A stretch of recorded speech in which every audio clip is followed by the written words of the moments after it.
All right, man. So a big deal with these older cars that we're working on is rust, right? Nasty stuff. It stinks to work on. We're cutting it all out. Hold on, we got to cut just a second. We got to get me something to stand on because you ain't no way I'm gonna let you be taller than me. I got these big high heel boots on. I know that's what I'm talking about. You're making me feel stubby over here. Hey, Come on, man, now tell me about rust, it. Tell right? me. It's gross. It's nasty. Everybody knows about it. It's a corrosive product on the materials that we're using. We got to cut it out. What does rust mean to us in the God Guys and Gears program besides the physical nastiness of it? Well, Cool spin you put on it. well, it ain't. It's really not my spin. God just put it in my God's head, spin. and I've Yeah. hung on to it, clung to it because it's really real. One of the fun thing about these old cars is to watch the transformation of the car. You know, you get it in, and people look at it, and you say that's just a rusty old bucket. You know, they don't make cars like this T-tops. Can you imagine standing up in the seat of that car and going down the highway? Oh, man. I mean, those were fun days. But on the rust deal, here's the deal. It makes it look old, and it makes it look ratty, and it makes it look junky, okay? And you say, that ain't no good, and you just want to pass on it, and you don't want anything to do with it because it's nastiness, right? That's right. Well, here's the deal.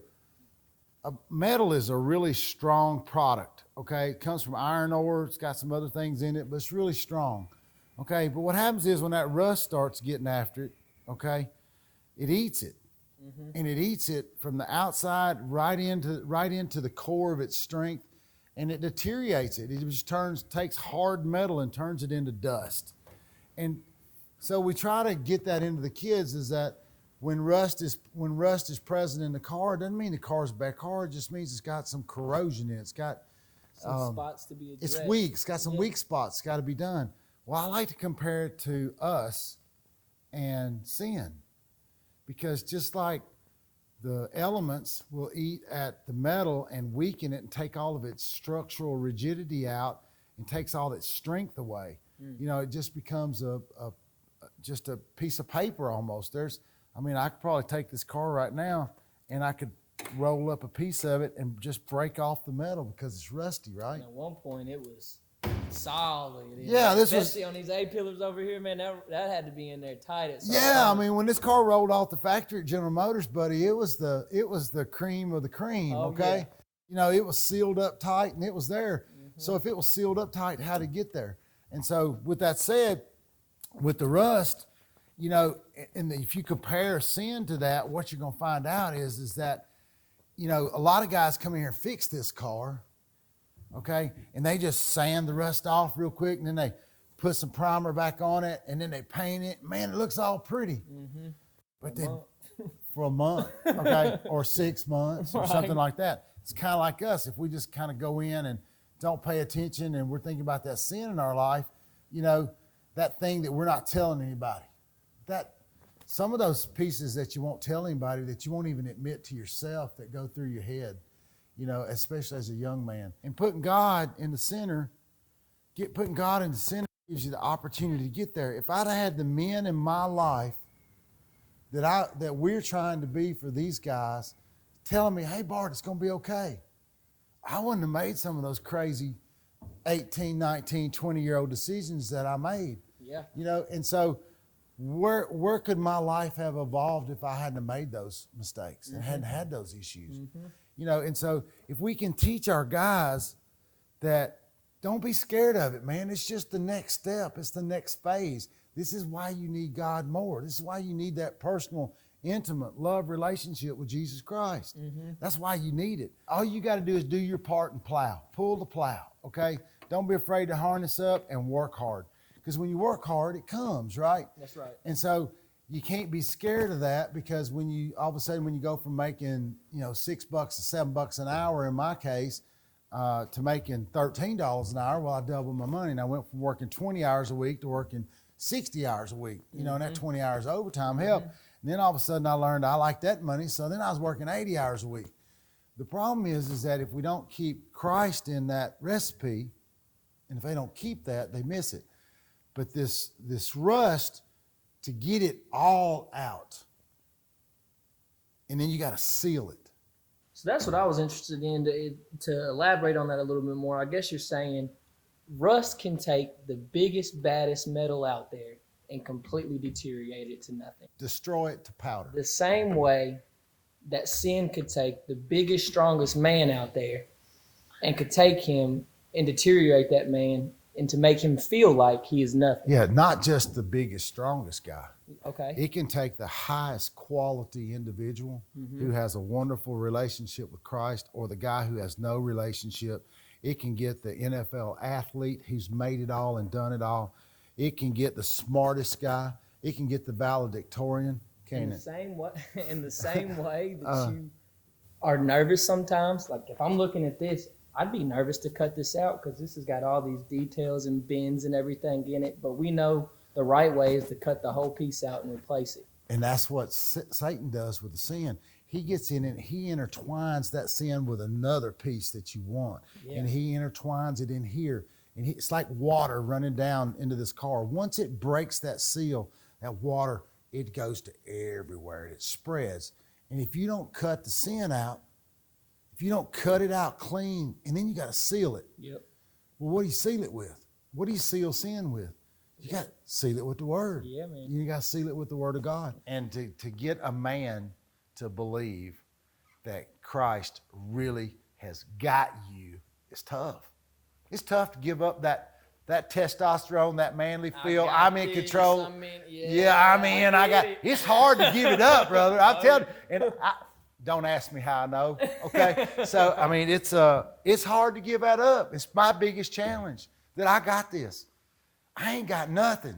So not only are we teaching these kids how to repair the rust here, but we're teaching them how to completely take the sin, recognize what that sin is, take it out of their life, and then when they take the bad out, they're bringing Jesus Christ, the good, back in with it.